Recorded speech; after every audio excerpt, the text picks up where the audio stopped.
Bismillahirrahmanirrahim. Assalamualaikum warahmatullahi wabarakatuh. Perkenalkan, nama saya Salahulatu Syifa dari Komunikasi Penyiaran Islam semester 3. Pada kesempatan kali ini, saya akan membahas tentang topik pendidikan kewarganegaraan dengan judul Bentuk Negara sebagai Identitas Nasional.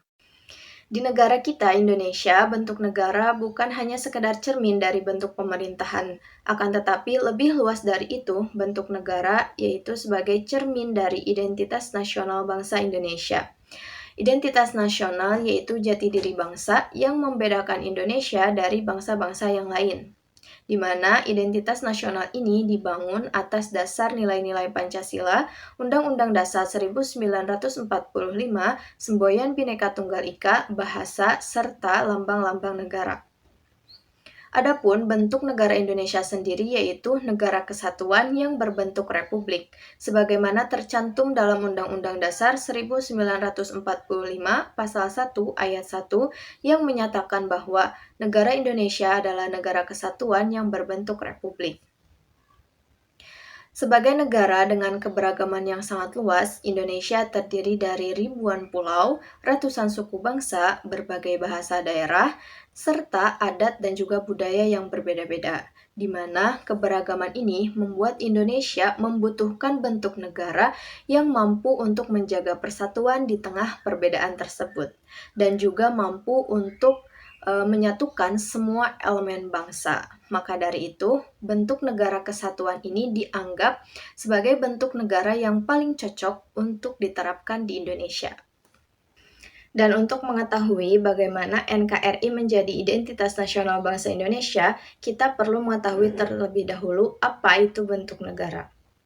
Menurut Bintan R. Saragih dalam Sibua 2014 mengatakan, bentuk negara adalah merupakan batas antara peninjauan secara sosiologis dan peninjauan secara yuridis mengenai negara, di mana dari sisi sosiologis, negara dianggap sebagai organisasi sosial yang hidup dalam masyarakat. Sedangkan dari sisi yuridis, negara dilihat sebagai struktur organisasi yang mengatur pembagian kekuasaan dan juga hubungan antar lembaga. Dan secara umum, ada 3 bentuk negara yang banyak dikenal dalam ilmu politik, yaitu negara kesatuan, negara federal, dan konfederasi. Negara kesatuan adalah bentuk negara yang memiliki satu pemerintahan pusat, satu konstitusi, dan satu kewarganegaraan. Sedangkan negara federal yaitu negara yang membagi kekuasaan antara pemerintah pusat dan pemerintah negara bagian.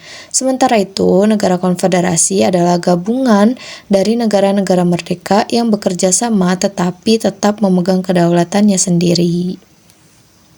Dalam proses penentuan bentuk negara Indonesia ini tidaklah mudah. The Founding Fathers atau para pendiri bangsa seperti Soekarno, Supomo, Muhammad Yamin, dan juga Muhammad Hatta sempat terlibat perdebatan panjang sebelum akhirnya menentukan bentuk negara Indonesia.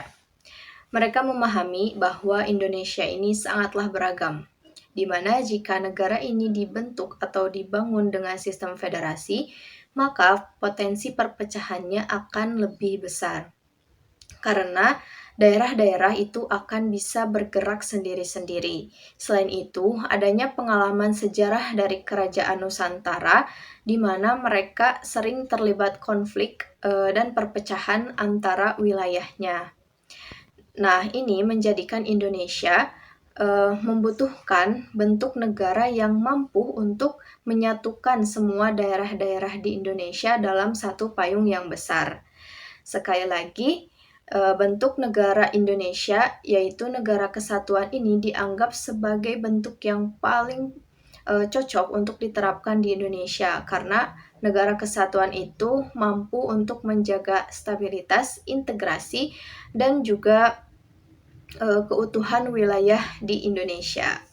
Bahkan dalam amandemen keempat Undang-Undang Dasar 1945, tepatnya dalam pasal 37 ayat 5, ditegaskan bahwa bentuk negara kesatuan Republik Indonesia ini tidak dapat dirubah dengan lafal khusus mengenai bentuk negara kesatuan Republik Indonesia tidak dapat dilakukan perubahan. Keputusan ini menyatakan bahwa betapa pentingnya negara kesatuan bagi keberlangsungan bangsa Indonesia. Walaupun pada kenyataannya Indonesia menganut sistem desentralisasi atau yang lebih kita kenal sebagai otonomi daerah. Karena sebenarnya negara kesatuan itu ada yang bersifat sentralistik dan ada juga yang bersifat desentralistik. Di mana negara kesatuan yang bersifat sentralistik ini semua urusan pemerintahannya itu menjadi kewenangan pemerintah pusat dan dijalankan sendiri oleh pemerintah pusat. Sedangkan negara kesatuan yang bersifat desentralistik ini, sebagian urusan pemerintahannya itu yang dianggap tidak pokok diserahkan oleh pemerintah pusat ke pemerintahan daerah. Dalam konsep desentralisasi di Indonesia, terlebih setelah diamandemennya Undang-Undang Dasar 1945, kewenangan yang dimiliki oleh daerah diperkuat kedudukannya dalam hal-hal tertentu, sebagaimana yang tercantum dalam Pasal 18 Ayat 1 Amandemen Kedua Undang-Undang Dasar 1945 yang menyatakan bahwa Negara Kesatuan Republik Indonesia dibagi atas daerah-daerah provinsi, kabupaten, dan kota ini mempunyai pemerintah daerah yang disturbing dengan undang-undang. Selain itu, yang tidak kalah penting, pengaturan yang tercantum dalam Pasal 18 Ayat 5 Amandemen Kedua Undang-Undang Dasar 1945 yang menyatakan bahwa pemerintah daerah menjalankan otonomi seluas-luasnya, kecuali pada urusan pemerintah yang oleh undang-undang ditentukan sebagai urusan pemerintah pusat. Selain negara kesatuan, Indonesia juga berbentuk republik, yang berarti kepala negaranya itu dipilih melalui pemilihan umum, bukan berdasarkan keturunan, sebagaimana dalam sistem monarki. Bentuk pemerintahan republik ini mencerminkan identitas politik bangsa Indonesia sebagai bangsa yang demokratis, menjunjung musyawarah, dan memberi rakyat peran dalam menentukan pemimpinnya. Hal ini sejalan dengan sila keempat Pancasila, yaitu kerakyatan yang dipimpin oleh hikmat kebijaksanaan dalam permusyawaratan perwakilan. Dengan ini, negara kesatuan membantu memperkuat identitas nasional Indonesia, di mana semua daerah di Indonesia, baik dari Sabang sampai Merauke, berada dalam satu pemerintahan pusat yang sama. Hal ini membuat seluruh rakyat Indonesia berada dalam satu ikatan kebangsaan. Meskipun setiap daerah itu memiliki budaya, memiliki adat, dan juga corak khas yang berbeda-beda, tetapi mereka tetap berada dalam satu keluarga yang besar, yaitu bangsa Indonesia. Pada akhirnya, Negara Kesatuan Republik Indonesia adalah perwujudan nyata dari identitas nasional bangsa Indonesia, di mana melalui negara kesatuan kita dapat menyatukan keberagaman. Melalui republik, kita dapat menegaskan bahwa rakyatlah pemilik kedaulatan. Dan melalui Pancasila serta Undang-Undang Dasar 1945, kita menjaga jati diri bangsa.